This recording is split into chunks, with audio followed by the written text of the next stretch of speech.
Okay, well, we'll just keep rolling. Welcome to the second installment of the Wedgwood International Seminars Zoom lecture series. We anticipate a large audience today, as we did in our first lecture.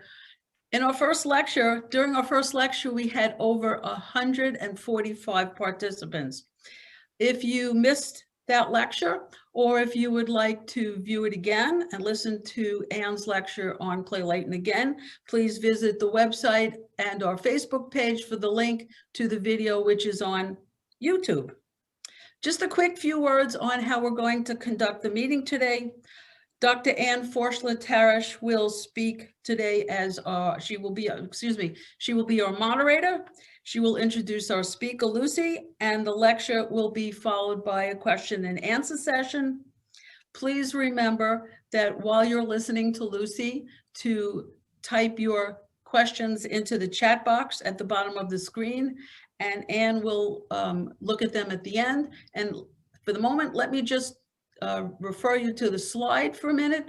You can see that in order to become a WIS member, you can go to our website and get a link for the application. And to support us, you might want to donate some money to help us with these lectures, and you see the link there. And now I'm going to turn it over to Anne, who will introduce our speaker. Yeah, thank you all so much for joining us this afternoon. I think we all know Lucy Led from the Wedgwood Museum. She was actually born and raised in the canal town of Stone, just a few miles from the factory. And she's always had an interest in the history of the area. And she pursued then her bachelor's degree at the University of Liverpool and got her master's in international archives, records, and information management at, oh, I don't think I can pronounce this, Lucy. You're going to have to say the name of the university. Aberystwyth.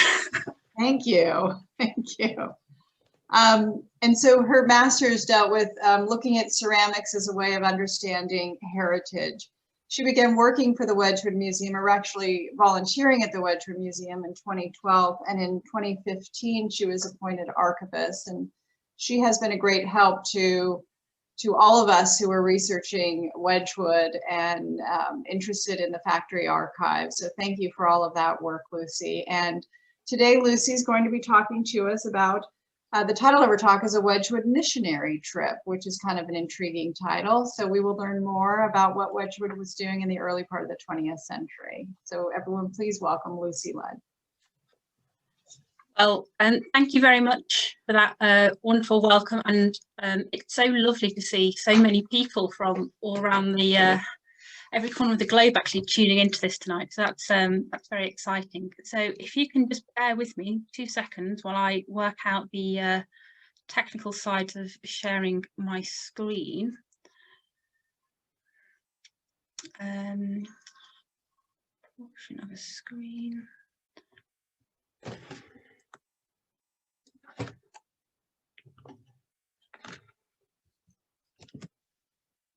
So excellent, right.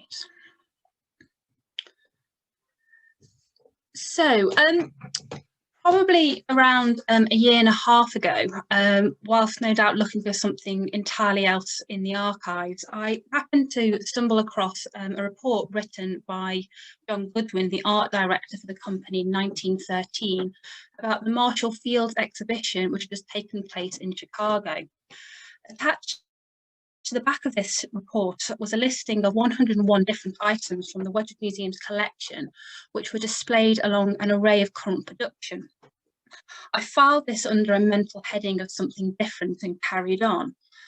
Then a few months after that, whilst digging for an article in the Australian Wedgwood Review, I came across Richard Smith's article on the 1914 Wedgwood exhibition in Sydney.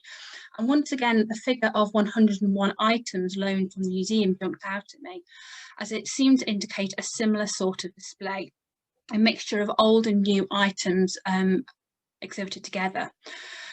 It was not until last year, in about, I think it's perhaps September, that I had an inquiry from Graham Huber, so my thanks to him for setting me up on this thread, about an unusual Portland vase which he had owned. and could I tell him anything else about it?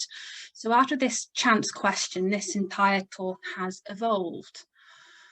So this is Graham's vase, and I could find very little other than the odd passing reference to the Marshall Field exhibition, which it relates to. I could find fractionally more on the Sydney one, but nevertheless, I think they are two very interesting exhibitions which came about through a concerted effort by Wedgwood in the early years of the 20th century to massively increase their overseas markets, which, considering the huge global disruption, which was only a matter of months away with the outbreak of the First World War, was incredibly fortuitous. Throughout much of the 19th century, Wedgwood was reliant on a network of travellers crisscrossing Europe and indeed the British Isles to bring back orders from further afield. However, as the century progressed, Wedgwood would take part in a wide variety of national and international exhibitions. By no means a comprehensive list, there were such exhibitions at the Great Exhibition in London in 1851, Cologne in 1865, London again in 1871, Paris in 1878, Sydney in 1879, Melbourne in 1880, Paris in 1889, Chicago in 1893, Brussels in 1910, and Turin in 1911. All of these provided a forum in which to show off new designs and wares, but crucially meet new customers. Their usefulness was sometimes questioned. Comments made by Godfrey Wedgwood in 1879 indicated that he saw the Australian market and the resulting exhibitions held there as a potential way to move, quote, cheap and showy things, or in other words, offload unfashionable and outdated goods to faraway markets.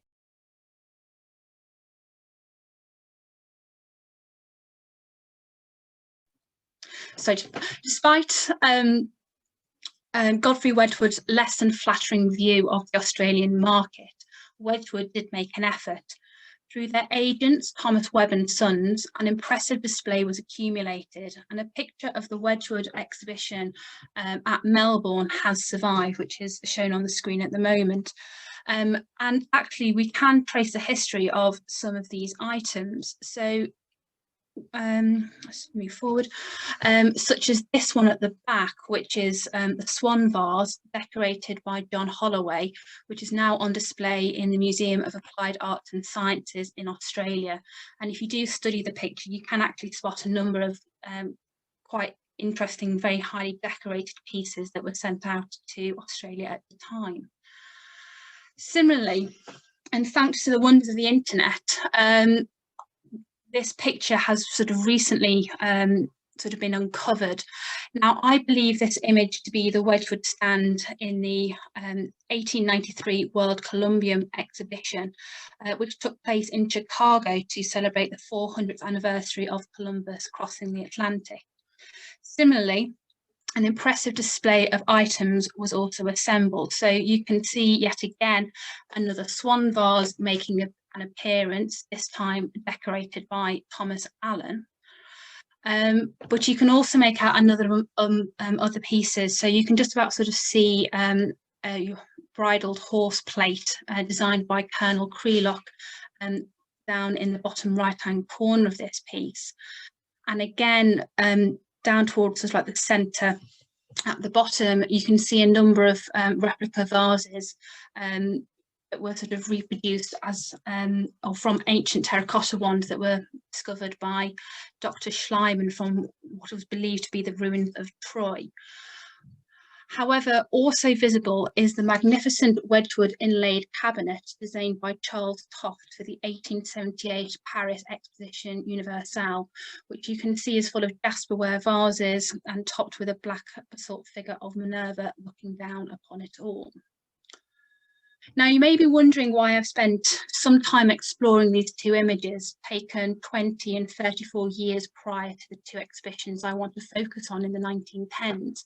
And the reason was why Why did Wedgwood suddenly decide to undertake these two smaller exhibitions with such an unusual combination of goods in two department stores thousands of miles away, which was not actually connected to an international fair of some description, especially as there had been a number of European international fairs in the years just preceding that? I would argue that that was precisely the reason that Wedgwood undertook this.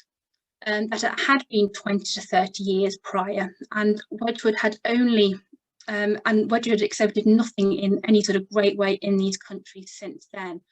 So, for instance, one of the triggering factors behind sending these items out to the United States and Australia was a way in which to sort of recapture these markets, but also to get a better understanding of what these markets wanted. Why not, for instance, choose a department store in New York to undertake such an event? After all, the Wedgwood office in New York had opened in 1906 under the supervision of Kennard Wedgwood. Now, unfortunately, letter books from this period from the directors of the company have not survived, so a clear answer is hard to come by. But I do wonder if they'd felt that they'd had success in Chicago with a platform in which they could engage with a wide variety of potential retailers and buyers, why not try it again?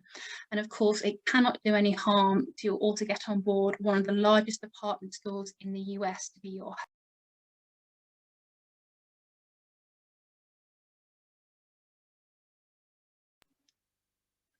There we go. The same could be said for the Australia visit. The Wedgwood exhibition at Sydney had then formed part of the International Fair at Melbourne, so perhaps more of a travelling show may be better suited to the geography and population centres of Australia, and again calling at one of the largest department stores in the country.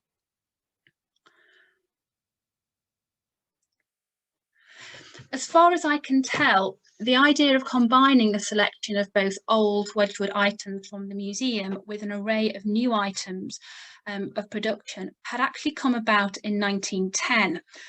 In 1910, Wedgwood exhibited at the Brussels exhibition, and they did so with a standard selection of current Wedgwood production and the few new developments that had been made, along with 5 18th century vases which had been lent by the museum. The museum had been founded 4 years earlier, and I think the idea of combining the two in a way which highlighted the heritage of the company seemed very logical, but also even quite modern by our standards today, as it ensures that the customer could buy into a brand based on tradition and high quality craftsmanship. A note at the time in the director's shareholder book wrote that they wished to record the continued success of the museum as a means of advertisement for its unique, as a means of advertisement, it is unique and all visitors are impressed. And for the most part, the Brussels exhibition of 1910 was a success, and Wedgwood walked away with the highest accolade of all of a Grand Prix as a result of their efforts and display. However, disaster was to strike, and on the night of the 14th of August, a fire started and gutted much of the English pavilion, as well as significant proportions of the French and Belgian displays as well. Wedgwood, and indeed many other companies, I do hasten to point out, lost significant quantities of items, and there were large insurance payouts made to recompense people for the loss of these items. But despite this very discouraging ending to an otherwise successful venture, I do believe Wedgwood felt they cottoned on to something that if they combined old and new, it could be actually something that could be very successful for them. But at the risk of getting too ahead of myself, I think we need to explore what was happening at Wedgwood as well at the turn of the 20th century, and even more broadly, understand what was happening in the rest of the Staffordshire potteries industry at that time. It's been well documented that the last years of the 19th century and into the early years of the 20th were an incredibly difficult period for the Wedgwood company. Buffered by international economic uncertainties, a lack of artistic direction, and several younger members of the family serving abroad in the Boer War, namely that of Cecil and Frank Wedgwood. It actually led to quite a bit of difficulties for the company back at home. In a letter dated March 1902, written by Godfrey Wedgwood to Charles Bill, the MP for Leek, he wrote that the result of the absence of the two partners from their respective departments in the works has been brought home to us in a most painful way by the figures of last year's business just balanced. The firm has made a very large loss, such a loss as cannot be contemplated for the coming years without the most serious consequences. Unfortunately, the remedies of the loss cannot even be considered with any effect during the heads of business, being at a war. It cannot be surprising, therefore, that when they both returned to the company full time, it was a moment of great joy. Photographs of the return of Cecil Wedgwood have survived, and there's a wonderful account a few months later in June 1902 that a silver salver was presented to Frank Wedgwood with the inscription "on the occasion of his return from active service in South Africa" by the employees of Messrs. Josiah Wedgwood and Son. And in the picture on the right-hand side of your screen, you can see Cecil Wedgwood standing in the middle of the courtyard at Etruria, complete with bunting and flags decorating as they welcomed him home. In 1902, with the return of both Frank and Cecil, really marks the start of the streamlining of the Wedgwood business.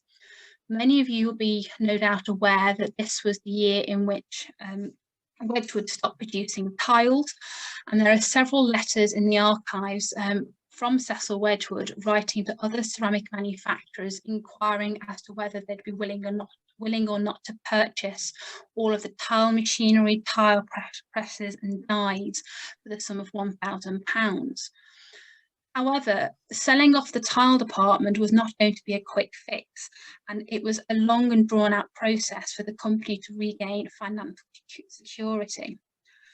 Certainly, there are several letters written throughout 1903 by Hope Wedgwood, who was Cecil's stepmother and Godfrey's second wife, to her daughter, Mary Wedgwood. Now, in between the usual mother-daughter correspondence you might expect are references to, quote, "Frank was overshadowed by the sad work calamity, that father, Godfrey Wedgwood, is very sad about Etruria, and we have to try and keep his mind off it as much as possible." And finally, that Cecil was full of this great question of what to do about the poor old works. He has been working these 20 years and never made a penny, and it is so disheartening. So the way forward, it was decided, obviously by the directors of Wedgwood at the time, was that a focus on tradition, heritage and high quality decoration was the only way in which Wedgwood would be able to rescue itself as a company. So there is actually an illuminating article from the Staffordshire Advertiser in 1902, which sums up the state of the Staffordshire potteries in December of that year. And it's important to note that it doesn't just focus on Wedgwood, it looks at the industry as a whole. One of the things it highlights are the specific demands of the American market, and especially that at present, the Americans send to England for much of the highest class of ware. We learn from time to time that the potters in the States are striving in every way to produce ware equal to that of the best English firms. And actually in the paragraph preceding this, there's a direct reference to the White House service, which is pictured on your screen at the moment, which was produced by Wedgwood in 1902. As one of these sort of like high class pieces of ware, and it had, with the note, it had prompted numerous further orders from wealthy citizens of the United States, the best quality china and the most artistically decorated. So there's definitely a recognition in the US at the time that if you do want high quality pieces, you know, you do have to sort of send to the UK for it. And actually what this article also does give you some idea of is actually sort of like the quantities, the financial quantities of material which is exported overseas between the years 1900 to 1902 from it. So you can see that obviously the USA and Australasia sort of remain the highest quantities of export material at the time. So to go into a bit more detail about this, it highlights that Australia is a very important market, but also that Germany is still the largest customer for British crockery, and that France has, well, business with France during this year has been well maintained. Returning to the state of Wedgwood, and due to the geographical proximity and an increasing awareness that the export market was critical, the early years of the 20th century was set to wooing the French market, particularly with items that were carefully researched to appeal to their tastes. So in 1901, a showroom was set up at 67 Rue de Hauteville, which was run by C.P. Felton. Cecil Wedgwood in these years would become a frequent visitor to Paris to gauge the market. In one letter from 1904, again written to his stepmother Hope, it was related that he has been in business in Paris this last week, setting afoot fresh business relationships with Parisian shopkeepers. And it goes on to say that he'd worked hard 4 days and allowed himself only to sightsee in the very last day. But according to Hope Wedgwood, the worst of it was that Cecil had actually come back from France very much in love with everything French, saying that they had much better taste than we did, and that their art had proceeded on much sounder lines than others, even to the point where he was thinking about setting afoot a prize for designers in Paris, so to get a notion of what will be best to cultivate for the French market. But despite Cecil Wedgwood's admiration for all things French, there did remain a problem. Thomas Allen, the chief designer for the Wedgwood Company throughout much of the late 19th century, was rapidly approaching his retirement. What the Wedgwood Company needed, according to Cecil in 1902, was, quote, some youngish man who is clever at adapting designs with which we should supply him, and who could, if the venture proved a success, educate hands to work under him. Such a man would be important, Cecil went on to explain, as, quote, difficulty that we find is that not 1 out of 100 of the purchasing public has really good taste. And so long as a thing is new, it may be as ugly as sin. But I suppose this is no new difficulty, but one in which manufacturers have countered with since the year 1.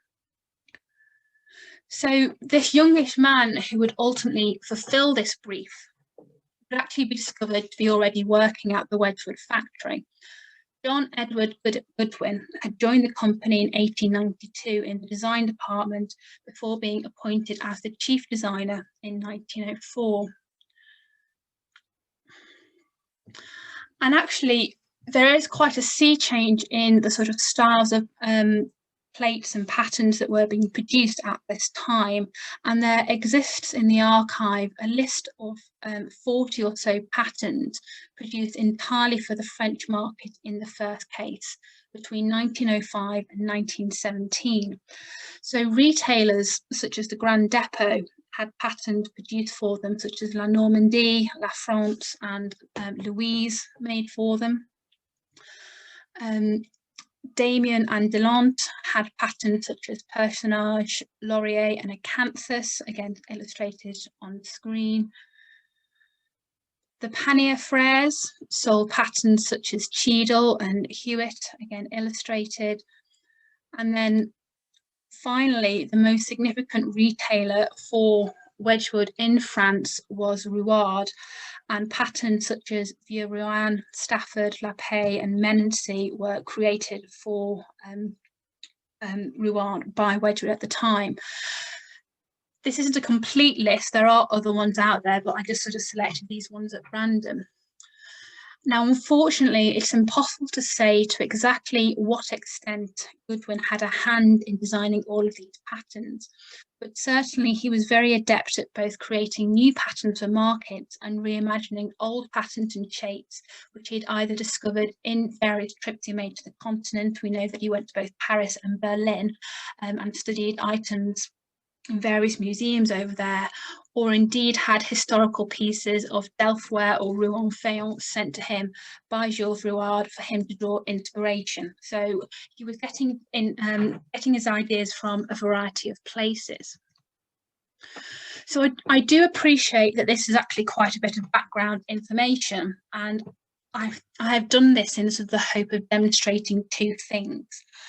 First of all, that Josiah Wedgwood and Sons had spent a lot of time and effort since 1902 really trying to consolidate its export markets in Europe to overcome the economic difficulties that they faced at the beginning of the 20th century. Although they continued to export globally throughout this period and did have some high-profile commissions such as the White House service, I would argue that it took probably about a decade for them to start feeling comfortable enough to try and actively cater for the differences in taste in North America and Australia, and really make significant further inroads into their export trades. And then the second point I want to make is that is actually through the work of John Goodwin, who was so proficient at designing patterns geared towards the specific demands at home and abroad, which made him well suited to the task in hand of an overseas Wedgwood exhibition. Goodwin had travelled on the continent for Wedgwood, taking the opportunity to meet foreign retailers and visiting museums with extensive ceramic collections. And I think that the directors of Wedgwood had similar faith in him that he could produce the same sorts of results in the USA given the right format. So on to sort of the two main exhibitions now at last. Marshall Fields and Company, situated in downtown Chicago, is today regarded as being one of the most important department stores in American history, and was certainly the largest at the time in the country. And doing a bit of research about Marshall Fields, I discovered that this was the first place to actually offer a sort of like in-store restaurant, so it was quite cutting edge for its time. From the records that survive in the archives, on March the 27th, 1913, 101 items from the museum were inventoried, and considering what had happened 3 years earlier at Brussels, making it even more prudent, all carefully valued before they were shipped across to the United States with an array of current Wedgwood production. Now, one thing, unfortunately, I have not been able to get to the bottom of is to be entirely sure of what quantities of material of current production were also sent along with this shipment. The closest I have found to this as an answer is a passing reference in one of the minute books that Wedgwood was quite simply making heavy shipments to Marshall Fields and Company in March 1913. But in terms of any sort of further details, unfortunately, that sort of information has since been lost. But amazingly, a catalogue of the 1913 Marshall Field exhibition has survived in the archives, and in the first few pages list the types of ware which were on offer. So there were Queensware, Jasperware, and then moving on to sort of like Lavenderware and Imperial Queensware, and so on. So certainly the written descriptions of these items heavily emphasise the history of some of these pieces and demonstrate how long they've been in production for.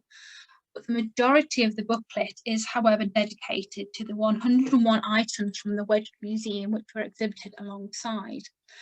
Now, unfortunately, I've not been able to locate a picture of how the display looked in Marshall Fields, but remembering that these items were later shipped to Sydney, where I do have a picture of them on display, I'll explore the specifics of this in a little bit more detail in the next section. What has survived in the archives, however, is Goodwin's written report of his impressions and experiences in the US in 1913, and it makes for a very interesting reading, especially his report on the opening day of the 5th of May.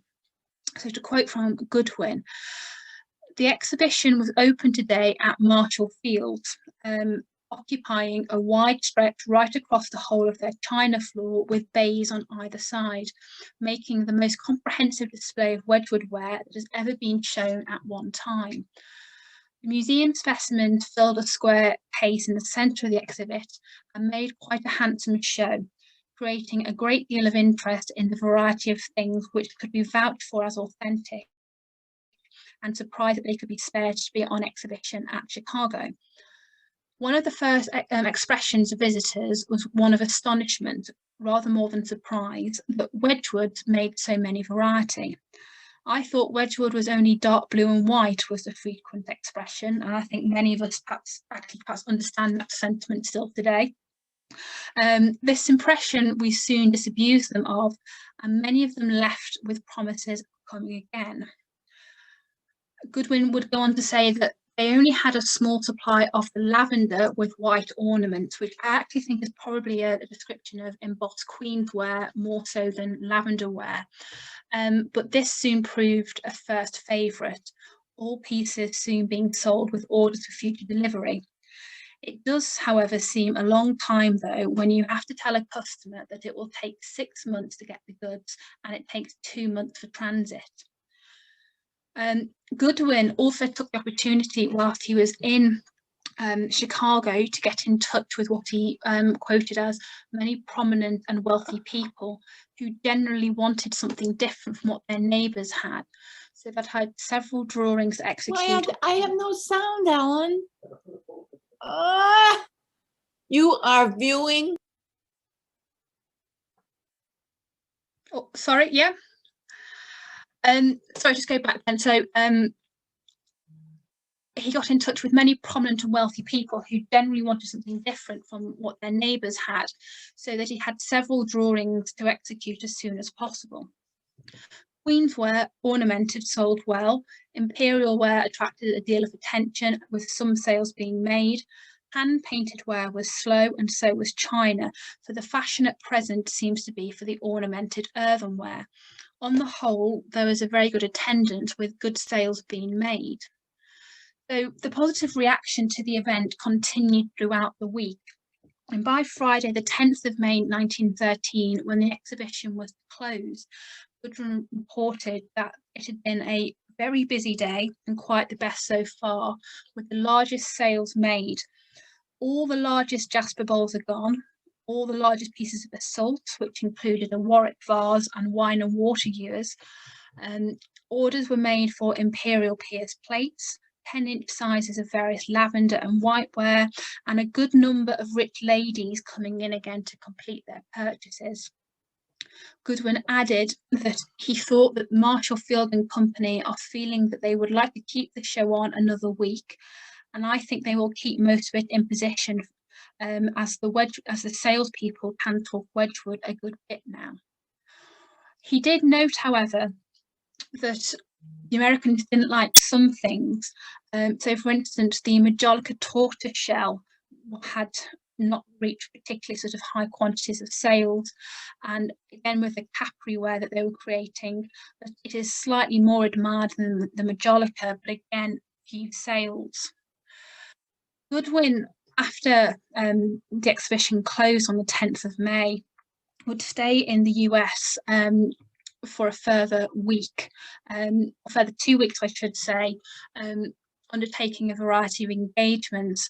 And I think that's an interesting point to add, that I do think he was probably trusted enough to do this, because 3 days into the exhibition opening in 1913, Kennard Wedgwood, the Wedgwood representative for the company who'd set up the American showrooms, was actually called back to England on the death of his father. So Goodwin was basically left on his own to undertake a lot of the sale by the sound of it, and to meet further retailers, to go and visit important people, and to actually undertake a series of designs. So I think that's all credit to John Goodwin there. He would spend time visiting other department stores in Chicago other than Marshall Fields, and then he would travel on to East Liverpool, New York and Philadelphia. And along the way, he met museum curators and collectors. He would meet other retailers of Wedgwood stock, one of whom berated Goodwin that a particular pattern had taken 8 months to arrive. But Goodwin also visited the Homer Laughlin East plant and the Newell plant to see how pottery factories operated in the US. All the time he was on a fact gathering mission as to what would and could sell, and actually quite a bit does come from this. Putting aside completely the fact that Wedgwood obviously felt that it was enough of a success to make putting the similar outlay of cost to repeat the experience a year later, it does actually have quite an impact. In the months that follow, in May 1913, in the minutes books again, there are glowing reports of the impact of the exhibition on sales. Highly satisfactory and shows considerable improvement on 1912 was one comment, and they actually directly attribute this to the Marshall Field exhibition. They also reveal that it's been reported there's been a steady improvement during the last few weeks in the orders received, especially the American orders for China. I suspect, although I've not been able to find a specific mention, that Marshall Fields was probably one of the first places in the States where Wedgwood's new powder blue was actually exhibited after being perfected the previous year. I found an advert in our collection which certainly shows that in December 1913 it had made its way over to the showrooms of W.H. Plummer in New York, and I find it hard to believe that they would not have included it in such a significant event for Wedgwood, such as this exhibition at Chicago. And on screen you just perhaps see a variety of the powder blue plates that Wedgwood was making at that time. And certainly examples of Wedgwood powder blue with gilt decoration, complete with the Marshall Field and Company mark on the reverse, are known to exist, such as this set that passed through the hands of skinners a number of years ago. But other examples of particularly high quality bone china, such as this tea set painted by Joseph Palin Thorley, again with the Marshall Field stamp on the reverse.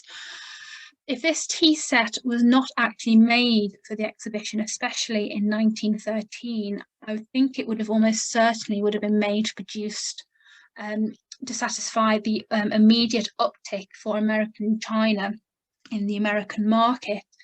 Now, I can put this probably in between 1913 and 1914 because by August 1914, Thorley, the decorator, had actually left the company to join up during the First World War. So actually there's a very limited time period in which I think we can actually say this was actually produced. The exhibition and Goodwin's visit to the States would have much further implications as well.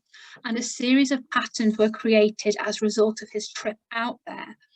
One such pattern was Trenton, which was originally designed on Edme shape.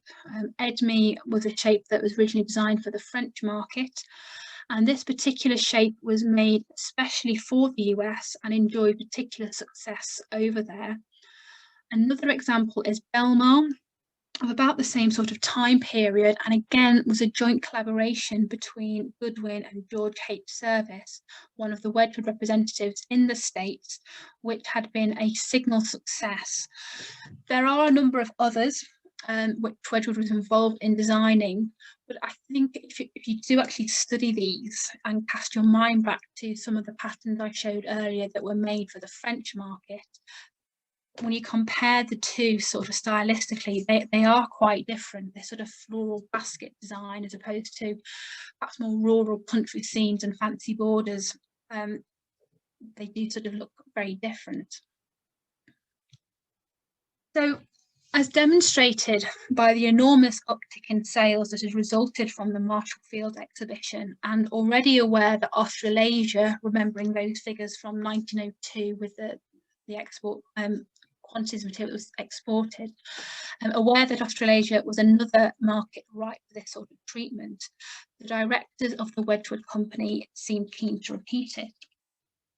It was interesting the reasons behind why they chose to send Harry Bernard to oversee the programme and report back, rather than send Goodwin again.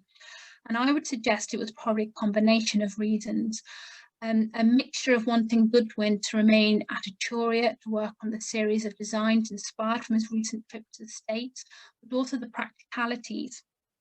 Rather than being away from England for just a few weeks, the person they would send to Australia would be away for a matter of months. So Harry Bernard fit the bill for this. Both an incredibly talented potter and designer himself, he had been the London showroom manager since 1902 and often combined his work with, for Wedgwood with a series of public lectures. So although the main purpose of Bernard's visit was to do exactly the same that Goodwin had done in the US, they do seem to take on quite a different flavour. Both would meet potential buyers and dealers, but Bernard, even more so than Goodwin, went on the charm offensive, meeting a variety of important figures in the developing Australian collectors circuit, as well as a number of curators and librarians. Bernard left the UK in July 1914, on the 3rd of July, on the RMS Orovito, a steamship which regularly sailed from the UK through the Mediterranean and Suez Canal. In fact, it was only when the ship was a few hours away from its arrival in Fremantle that news reached the ship of the outbreak of the First World War. According to Bernard's memoirs, after avoiding a run-in with the SMS Emden, a German light cruiser, by the time that he'd reached Perth, he found the city in disarray, and nobody seemed particularly inclined to think much about business or willing to host one of his public lectures due to the unfolding drama on the international stage. Bernard rejoined the ship and travelled on to Adelaide and then on to Melbourne, continually being met with the same response. And so Bernard travelled to Sydney and to the department store of Anthony Hordern's and Son. Despite Bernard not being able to lecture in any of the cities he had thus so far visited, it had always been the intention that the first exhibition of Wedgwood items, both old and new, would always have taken place in Sydney. From there, Bernard could then make his own arrangements and spread the gospel, as he termed it, of all things Wedgwood. He could then arrange further talks and sort of arrange further destinations to host this exhibition. Hordern's would also appear to have been the perfect venue, again being the largest department store in Sydney at the time, and once again a small exhibition booklet was produced especially for the event. Unlike the Marshall Field exhibition, a number of photographs of the displays at Hordern's has survived, and I think this is probably about as close as we can get at the moment to imagining how these displays would have looked at Chicago. So I did try and spend some time trying to work out how to best show some of these pictures to you without it becoming a little bit too much like an eye exam. So if you can sort of excuse the sort of slightly grainy photographs, I've tried to pull in other images as well to sort of illustrate what I'm talking about. So in this first picture, you can make out a series of black basalt pieces, including Mercury on a rock and one of the Vestal lamps on this sort of shelving unit at the back. Here you can see a selection of silver-shaped bone china teaware with what looks like gilt handles in a sort of more central position in the hall. And on another table, you can see a framed bone china plaque illustrating the variety of different hand-painted crests you could order should you choose to have a sort of a monogrammed bone china dinner service at the time. Again, a slightly different view of the exhibition hall, and I'm going to go into a bit more detail about some of the images. So down in the sort of the bottom in the centre, you can see a selection of both embossed queensware and a number of lithophanes. And you'll have to take my word for it, I'm afraid, but Right at the very back of the hall, there's a selection of various ewers and basins. Again, there's quite a selection of sort of jugs, again, sort of scattered throughout this particular picture, which are slightly tricky to try and actually show in any great detail at the moment. And then the final picture of the main exhibition hall we can see here. And again, pulling out some key pieces here, in the sort of the background, you can see an apotheosis of home of ours taking pride of place there.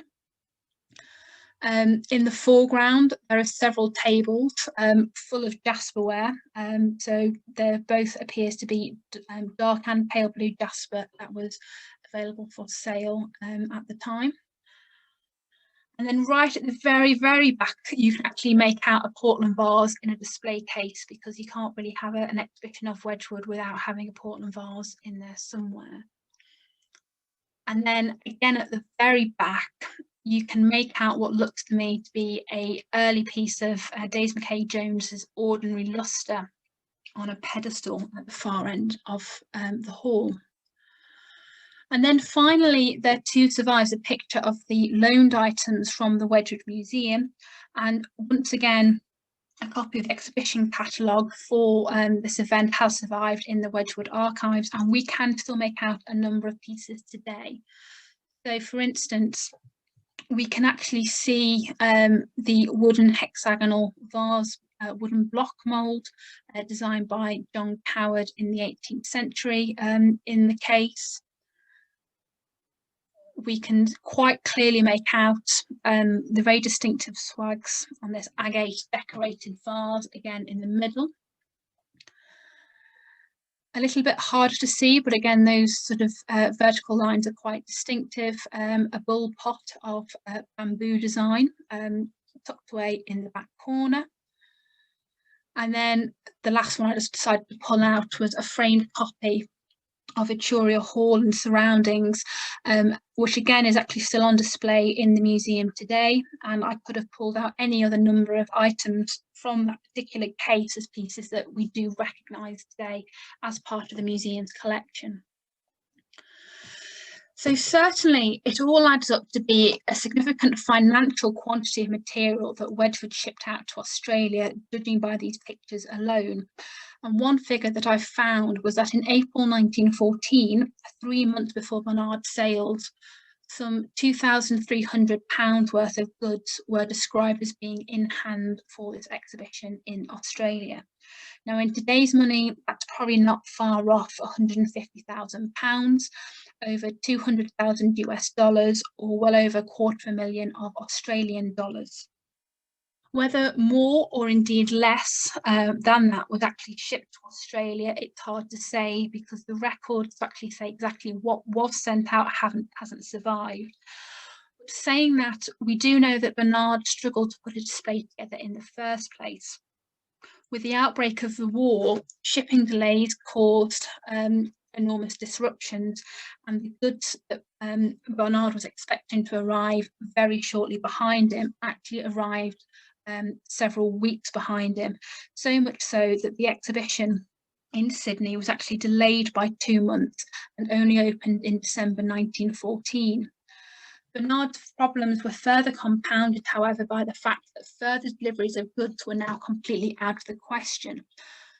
Whereas Bernard had intended to visit many more cities and again sort of get more stock from England sent out to him, he eventually was only able to move on to Wellington in New Zealand before returning back to Australia, visiting Melbourne and Adelaide once more before heading back home. However, Bernard did manage a number of lectures once he'd settled in December. He spoke on 4 different occasions in Sydney alone, one event drawing over 1,500 people. He would go on to repeat this across Australia across 1914 and 1915. His main topic of choice was Josiah Wedgwood, his life and works, and he illustrated this with a selection of some 200 glass lantern slides and 690 foot of cinematic film.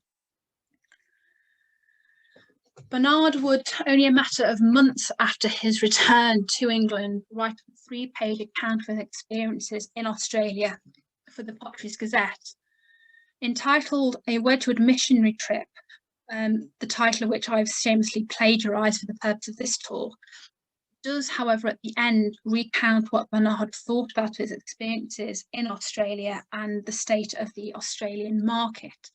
So to give you a quote from that, the general impression I formed was that this is a wonderful country, having enormous spending power. I feel now that English people, and remembering what Godfrey had said about the Australian market some 30 years earlier, Bernard said, have grievously misjudged the Australians. The pottery manufacturers in particular have formed the impression that the Australians are not at all particular and will be satisfied with the very cheapest stuff that they can send them. But my tour has taught me something, that this is a market capable of handling the very best things we have to offer them, and they are quite willing to take them and pay for them what we ask.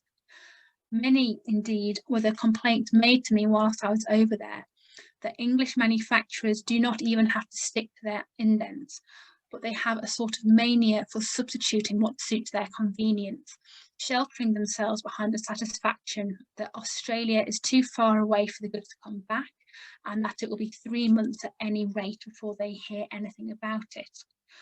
But I am convinced that to do any good in this market, we shall have to give attention quite as careful and quite as considered as we invariably give out to our West End clientele here. It is for the English manufacturers, so he's not just saying for Wedgwood, but it's for all manufacturers of pottery in Staffordshire at the time. Therefore, to exploit this market with better class productions and get rid of the fallacious idea that anything will do. If we send the very best that we can, it will be disposed of. That is the main lesson of my tour. And certainly back in England, the directors of the Wedgwood Company were similarly impressed by Bernard and his efforts in Australia on their behalf. Reports in the minutes books, again from the period, suggest that satisfactory reports have been made on the results of the Australian exhibition, which has so far proved in every way successful. And there are actually a number of interesting pieces that were sold as a result of the Australian exhibition in Sydney. And a number of these pieces were acquired by the Sydney Technological Museum, now the Powerhouse Museum, which sort of falls under the broader umbrella of the Museum of Applied Arts and Sciences in Australia. And one of these include this hand-painted series of Australian flower plates, again with powder blue decoration, painted by Arthur Dale Holland at the time. But there also exists a black basalt vase and an Apollo and 5 of the Muses in the collection. But again, there are some very nice pieces of lustreware which live in the museum there. So you have a piece of fish lustre sort of on the right hand side, and then various pieces of dragon and butterfly lustre as well. And then in a similar theme to the miniature Portland vase, which set this entire talk off, there do seem to have been a series of commemoratives made for this trip to Australia as well. So my thanks to Colin and Judy Jones for sending me these.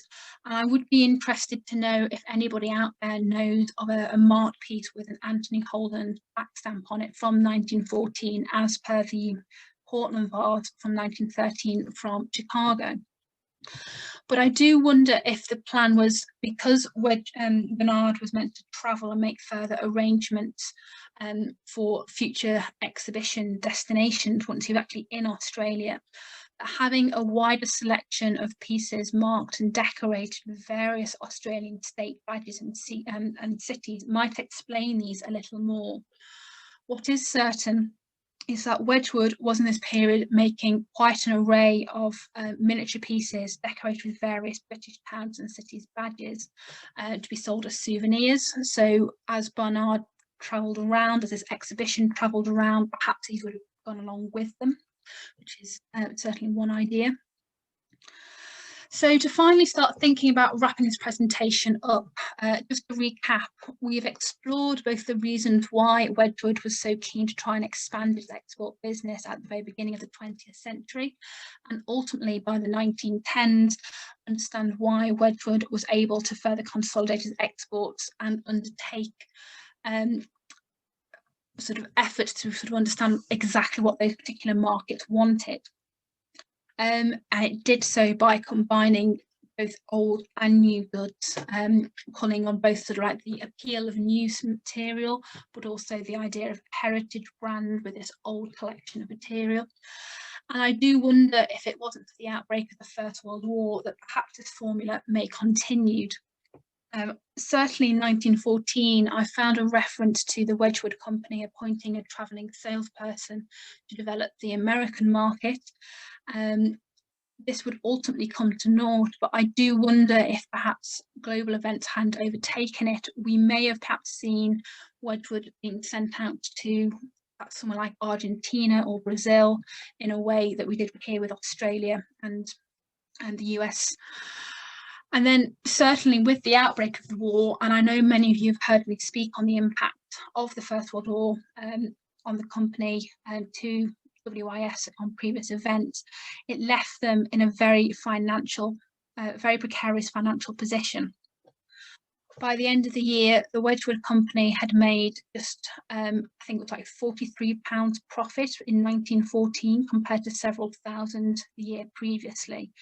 And this could have proved utterly devastating.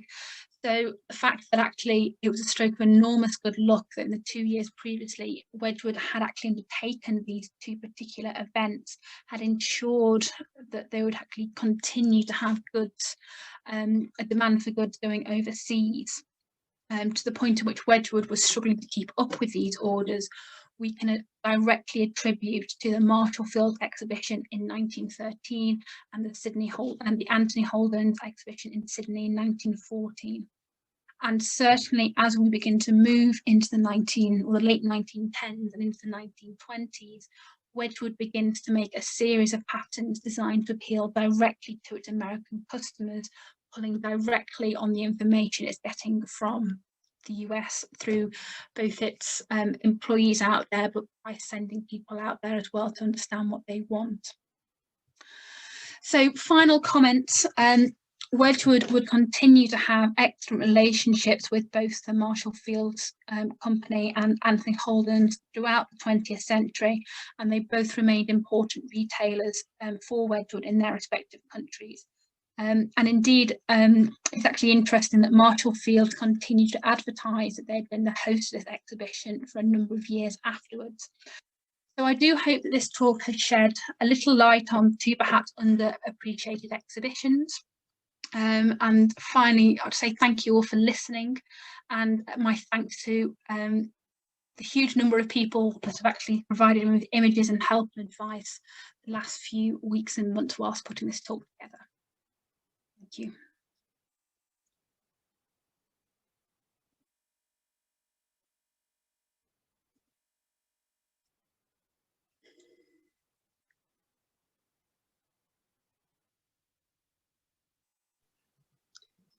Thank you so much, Lucy.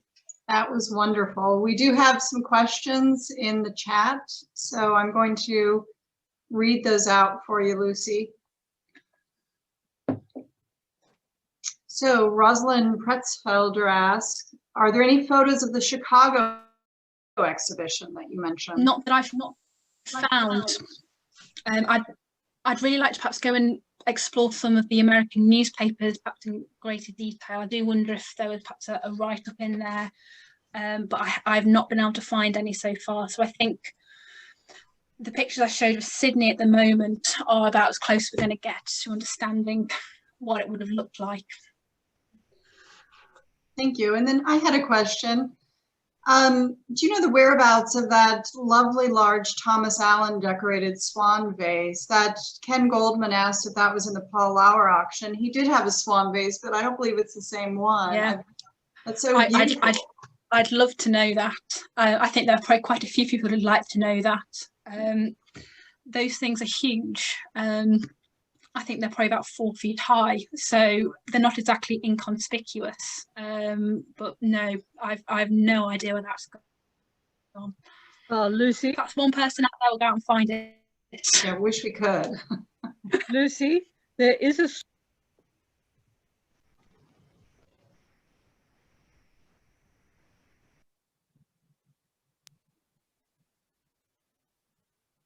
Maybe we've lost Susan.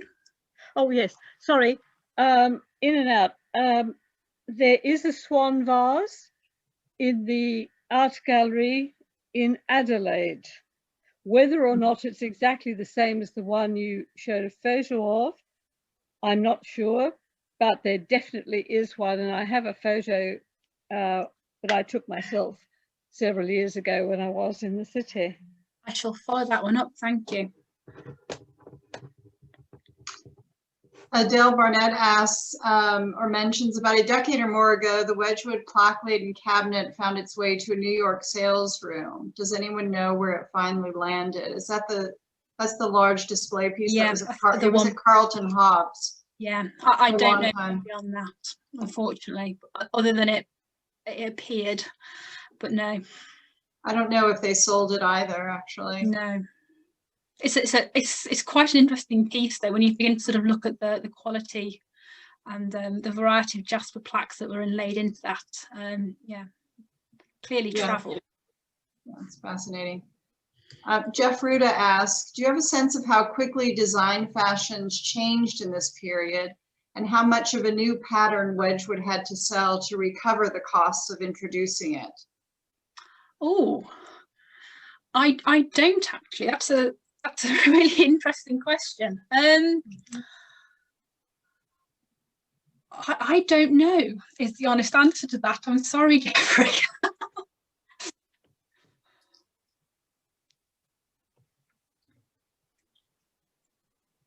Question for another day. Yeah. Nancy Blaney asked, why did Wedgwood go to Marshall Field in Chicago first rather than New York? I think it was because they had that link with Chicago, that they successfully exhibited in Chicago before, because that was exactly the same question that floated across my mind when putting that talk together. Was they had rooms in New York, they had their sales director in the form of Kennard Wedgwood actually in New York. It makes sense to be in New York, but they go to Chicago. So I think it's because they actually had that idea that we've exhibited in Chicago at the International Exposition. This is a good place for us. We will do it here. So possibly they would have perhaps extended this. That's the idea of perhaps having further exhibitions down the line. They might have looked at going across America a bit further. But yeah, no, I can't find any definite proof because there isn't the records, unfortunately, that say exactly what the thought processes were behind this particular trip. And Alan Landis confirms that the Thomas Allen Swan vase is in the Adelaide Museum. They purchased it many years ago. So thanks, Alan. That's great to know. Let me keep going.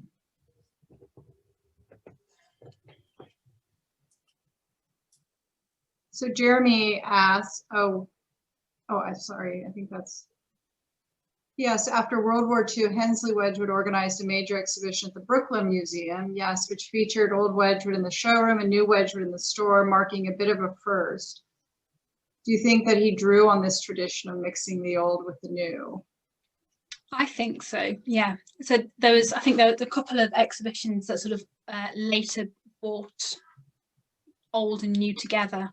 I think this 1910, 1913, 1914 is when it really started. Lucy, the chat contains just many other well wishes and wonderful lecture. Thank you so much. It was fantastic. So I'll turn it back over to Lorraine. Thank you, Anne, and thank you, Lucy. And I would like to, on behalf of the Wedgwood International Seminar, thank each and every one of you for joining us today. And I want to let you know what's coming up in the near future. So our next meeting will be on Friday, April 16th, also at 2:30 Eastern Time. And our speaker will be Gay Blake Roberts, who is the curator emerita of the Wedgwood Museum. And she is also the senior research fellow attached to the research department at the Victoria and Albert Museum. Her title will be My Much Esteemed Friend, Some Aspects of Thomas Bentley's Life and Achievements. And on May 14th, our host lecturer will be Rebecca Klarna, who is the Collections and Curatorial Services Officers at the Wedgwood Museum. And her title of her talk is Therese Lesueur at Wedgwood. And finally, our fifth lecture will be on Friday, the 18th of June. And Katrin Jones, who is the chief curator at World of Wedgwood, will speak to us.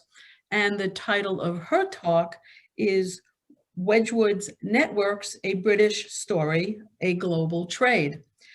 Specific information about each of these lectures will be sent in an email during the week of that lecture to each member, and it will also be listed on our website and on our Facebook page.